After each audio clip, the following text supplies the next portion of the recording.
E aí, pessoal, então estamos aqui numa outra área, né? A ideia, esse período agora, é a gente trabalhar com as podas. Eu sei que a gente fica querendo sempre plantar, né? Mas cada época do ano ela tem o seu trabalho adequado a ser feito, né? A gente no final de agosto, início de setembro, a gente começa a plantar, tá? Mas agora é uma hora boa para a gente focar nas podas. Esse barulhinho, né? Então agora é uma hora para a gente focar nas nossas podas, tá? Se a gente observar, nasceu aqui, né, a própria leucena, essa aqui, que é a filha daquela ali provavelmente. E aqui a gente tem uma outra leguminosa também, que é o tamboril, né? Observa o crescimento dessa planta, como é um crescimento rápido. Ela rapidamente ela está grossa, né? E ela está bem vistosa, bem para cima. Assim como a leucena também cresce rápido, forte. São espécies que são especialistas em colonizar esse lugar e transformar esse lugar para que outras espécies possam vir e, de fato, a gente ter aqui dentro um sistema de abundância, um sistema onde a gente colha frutos, onde a gente tem madeira, tá? Onde a gente se alimente dele. Então aqui no caso do tamboril, se eu olhar eu tenho um tamboril, aqui eu tenho uma daquela outra, isso aqui é do gênero córdia, né?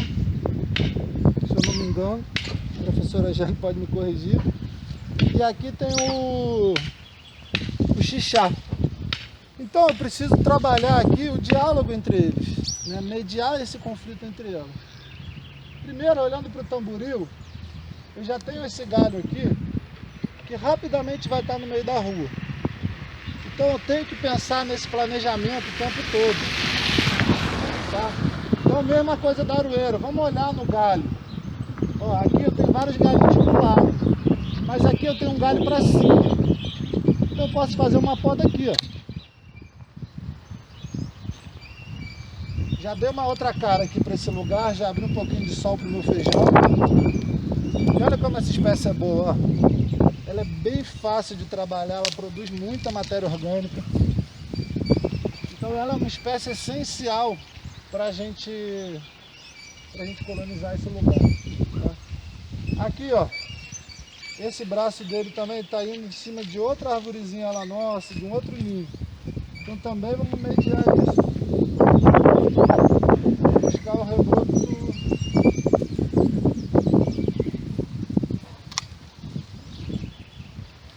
Tá? Então quando a gente poda pensando no conjunto das árvores e na árvore que a gente está podando. Então o corte sempre tem que ser um corte limpo.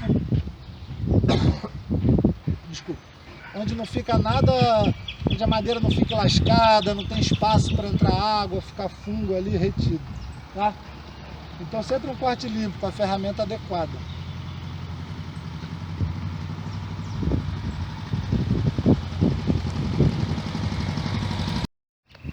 Então pessoal, continuando a poda aqui do tamboril, eu fiz essa poda aqui. Então a gente interrompe esse crescimento dele para a rua. E eu preciso pensar também nesse crescimento dela para o outro lado. Porque se eu tenho um galho curto aqui e um galho comprido, ela pode ficar desequilibrada. E ela ainda está em cima de um barranco, bem no limite, né, do barranco com o rio. Então é interessante eu fazer uma poda também naquele braço de lá. Seguindo o mesmo critério, observa onde tem uma rebrotação nova e poda. Aqui no caso é bem aqui, ó.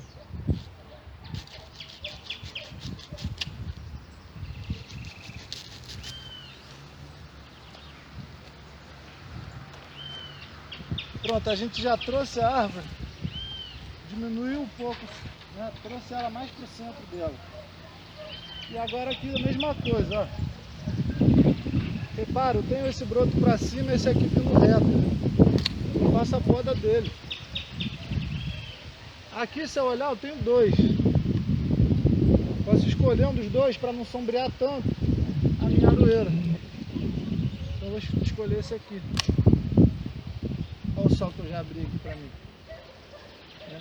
E aí agora, como a gente trabalha o conjunto das relações, a gente não trabalha só por um indivíduo. Eu olho a minha leucena. Eu sei que eu já tenho uma leucena ali, a 2 metros. Aqui eu tenho um tamboril, crescimento rápido, leguminosa. O que eu vou querer dessa leucena? Né? Tem que pensar, o que ela pode me dar? O que eu gostaria de ter bastante dela é matéria orgânica. Primeiro, ela está muito inclinada, pode ir para a rua. Segundo, sobrepondo um pouco aqui a minha aroeira. Só que eu quero trabalhar com ela, não preciso cortar ela lá embaixo. Eu quero usar essa matéria orgânica dela constantemente. Então eu faço uma poda aqui, ó, na altura do meu peito. É a poda na altura do peito. Essa poda pode ser feita sem medo. Deve ser feita sem medo. E ela vai servir justamente para essa nova condução. E o material da poda, gente, sempre no pé da planta, tá? Eu recomendo, pelo menos quem vier fazer isso, estar com uma tesoura, um facão e um serrote de poda. Se não tiver o serrote, se não tiver tesoura, não tem problema. Você vai fazer as podas com a ferramenta que você tem.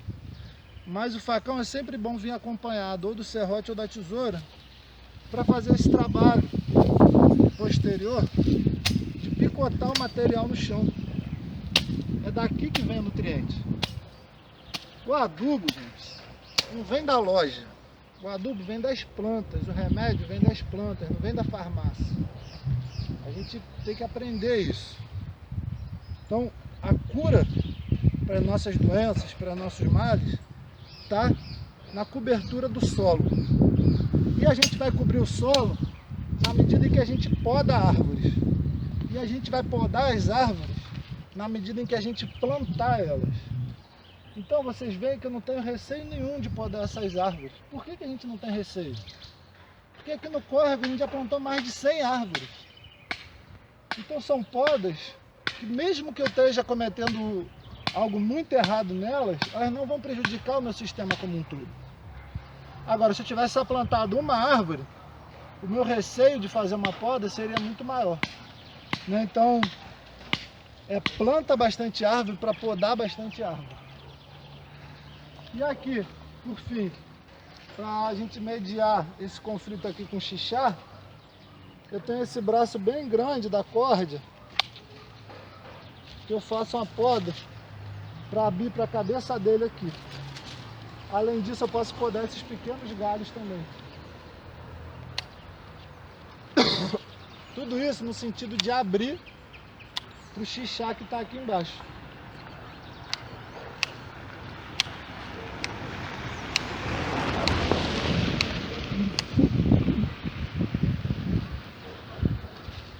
Então, antes, no início, a gente tinha um ninho. Estava bonito, mas ele estava um pouco confuso, com espécies sobrepondo umas outras. Agora a gente conseguiu dar uma configuração usando a poda.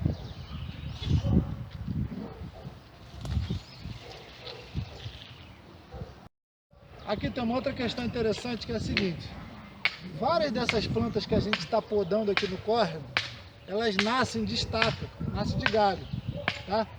Então a amora nasce de galho, a aroeira nasce de galho, o boldo nasce de galho, a vinagreira nasce de galho, que é aquela ali, né?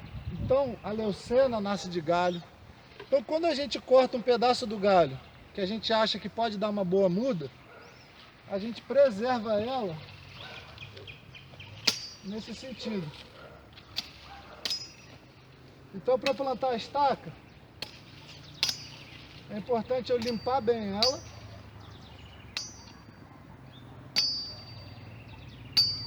deixar ela bem limpinha. E agora, essa espécie aqui, o tamboril, eu não tenho, assim, no meu conhecimento, eu não tenho certeza se ela nasce de galho. Mas a gente vai testar. A gente vai testar. E quando a gente vai plantar a espécie de galho, o que a gente faz? Bem nessa parte aqui onde foi cortado, a gente tira para estimular o enraizamento e impedir que essa casca ela se dobre na hora que a gente enterra ela. Então é só bem pertinho de onde foi feito o corte. A gente faz essa limpezinha na base, tá? Quando a gente planta de estaca, a gente planta assim, amora, boldo. Então agora eu vou botar ela na terra e a gente vai observar daqui no futuro se ela nasce de estaca ou se ela não nasce. Se ela nasce, a gente já sabe que aqui é uma ótima matriz pra gente. Tá?